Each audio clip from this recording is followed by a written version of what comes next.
Recently, I've been looking back over Tony Blair's book on leadership, and I was interested by the chapter called The Plague of Ideology, because, much like me, Tony Blair rejects ideology, and he seeks to understand the world as it is and not as it ought to be, and his thinking is very Machiavellian. He's concentrated on power. He seems to have absorbed elite theory. Whether he's read me or not, who knows? Probably not, although I am told he was given the book. Populist Delusion, that is. But this was an interesting chapter because I'm not going to read it all. I'm going to read a little excerpt from it where he actually starts praising Deng of the Chinese Communist Party. He starts off saying that ideology is bad, basically. That ideology is bad because it leads to really bad outcomes, it leads to dictatorships, yada, yada, yada. And he says socialism, if it's taken as an ideology, is bad. He says he's got some nice things to say about conservatism. He says conservatives traditionally have had some good things going for them, says Blair.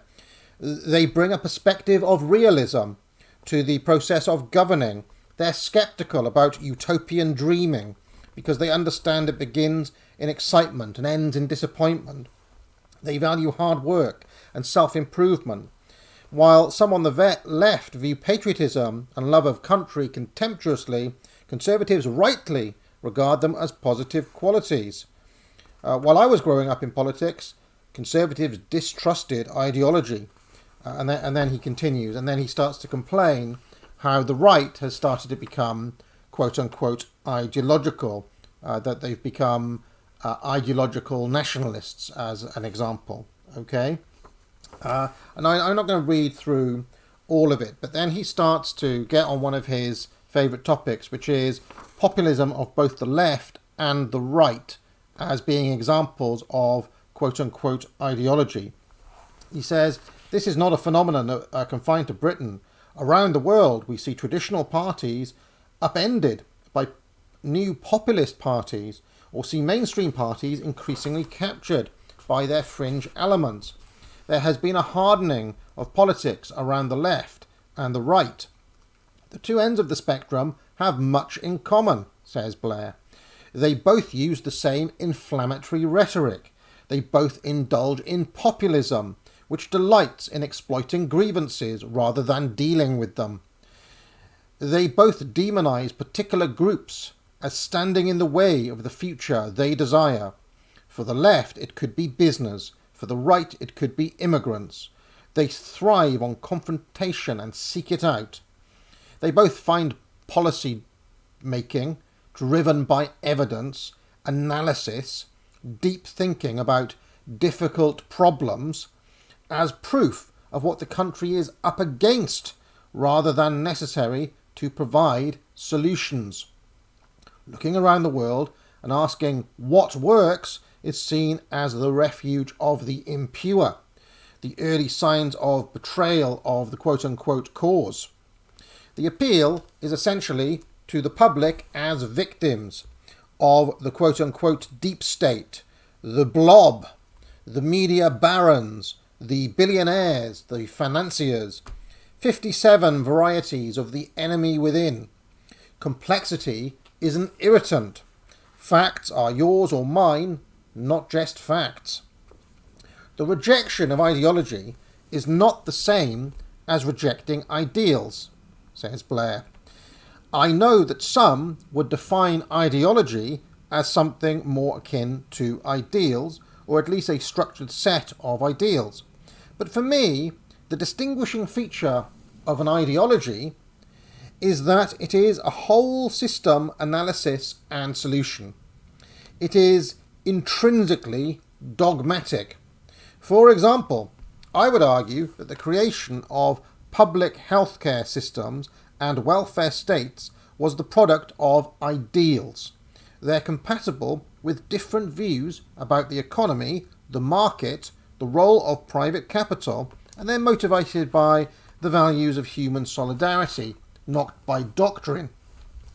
Ideology, on the other hand, argues Blair, is a belief system in which the state, or it could be a religion or an idea, is not an answer but the answer, singular, capital the answer.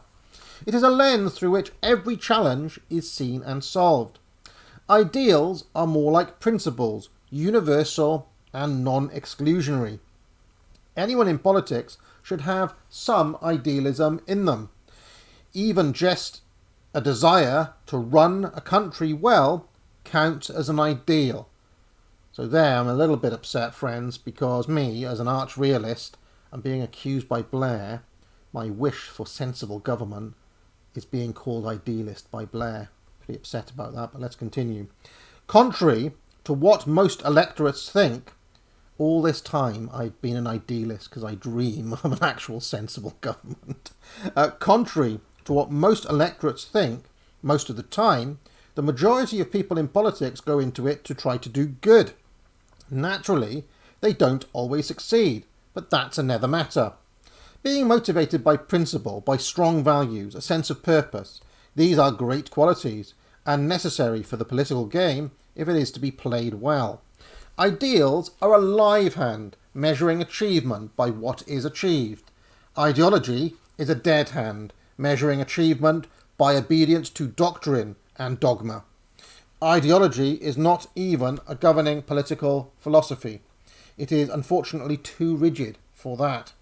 It is a conviction that only a certain way or a certain set of policies or a certain set of fixed attitudes have validity and should prevail. The appeal of ideology is that it promises to effect not just any change, but radical change. And at a time of deep frustration with conventional systems and their outcomes, this appeal runs out of the fringes and into mainstream politics. For the ideologue, being radical is paramount, even at odds with being practical. People who are practical are considered at best technocratic and at worst humdrum or even boring. No one ever captivated a street demonstration with a placard reading, "Be practical." But practical and radical should not be alternatives in competition with each other. They should be complementary. Classic Blair sentence, that. Radical, in the context of governing, means fundamental change, systematic change, change that alters the rules of the game. But if it's not practical, it won't work. Big problems require big solutions, but the emphasis should be on the word solution as much as on the word big. And then he talks on about technology. I'm going to skip over this bit where he talks about tech. But he says, in time, these tech innovations will eclipse the 20th century ideological battle between state and market, capital and labour, and at least alter the background against which debates over globalism or nationalism are conducted. When I think of the countries doing well today, says Blair, they have done so by sound analysis, careful evaluation of the evidence, painstaking construction of policy, and then have made change which is far-reaching based on what the evidence tells them will yield the desired consequence. And this is where I thought this was really interesting, because his example is China. China's former leader, Deng Xiaoping, is a fascinating study on many levels, says Blair, dripping with admiration for the former leader of the CCP. More than anyone else, he was responsible for opening his country up and creating the conditions for its extraordinary economic progress. He did so in the aftermath of the brutal ideological nightmare of the Cultural Revolution, in which a version of Maoist ideology gripped the country with disastrous effects.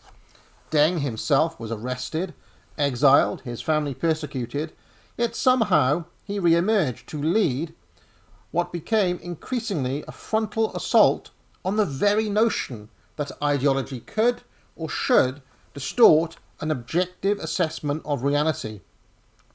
The words he used to persuade the Chinese Communist Party to change course so dramatically still resonate today, says Blair. Contrary to the CCP doctrine, and actually much of Chinese history, he asserted that China had to learn from others, in particular the West, from Western education to Western science and technology. He described the process of policy reformulation as, quote, seeking truth from facts and proceeding from reality. To do that, he argued, people had to, quote, emancipate their minds. Rather than vain boasts about how wonderful things were in China, he emphasized instead China's relative poverty and backwardness. It was a remarkable and transformative message. And he followed it up in what he called integrating theory with practice, delivering fundamental reforms and changes to China's economy and system that set the country on a path to future prosperity and power. His life, prior to being leader, capital L leader by the way, was a testament to the damage ideology can do. His leadership, once he assumed power, was a testament to what an enlightened, capital L, leader, free from the constraints of ideology, can achieve. A leader, and what's fascinating about this is that just as when you read Machiavelli's The Prince, he says, oh, well, Borgia, he was a great, Cesare Borgia, he was a great leader type thing.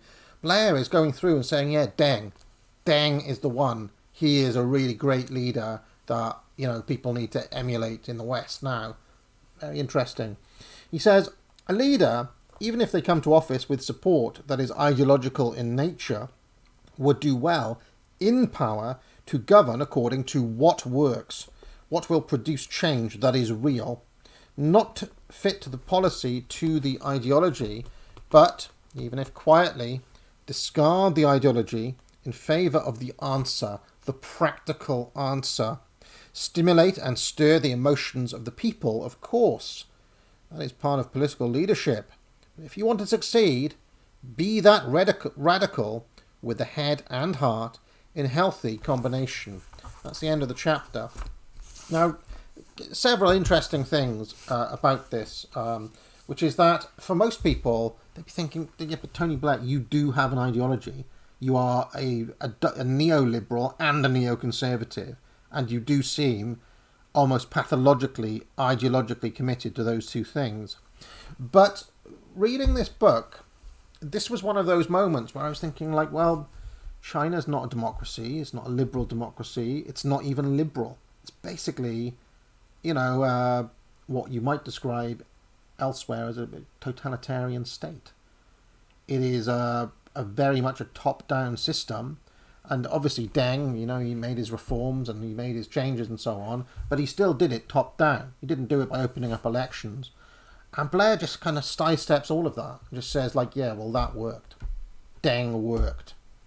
So it made me think, and throughout this book, this is a reoccurring theme, it just made me think, Blair doesn't really seem to have that much time for kind of back and forth debates, politics, left and right, ideology, the people, quote unquote, democracy, liberalism. All of these are just completely sidestepped by Blair, and he's just like, Blair, we have to, all that's rubbish. And basically it just made me think, is actually this what Blair and friends are aiming for? Are they seeing China as the model for the West now, on the basis that what China has done has worked? So Blair and all his friends at Davos, and is that the future they have planned for us? Because in some of the he's basically saying, in the future, all of the old debates about state and market and socialism and capitalism and so on, they will dissipate. And there's quite a few moments in the book where it's is Blair basically crypto arguing for the Chinese system here in the West? Anyway, I'd be interested to know your thoughts on what Blair has been said, what Blair says in that little passage there, and on his thinking in general.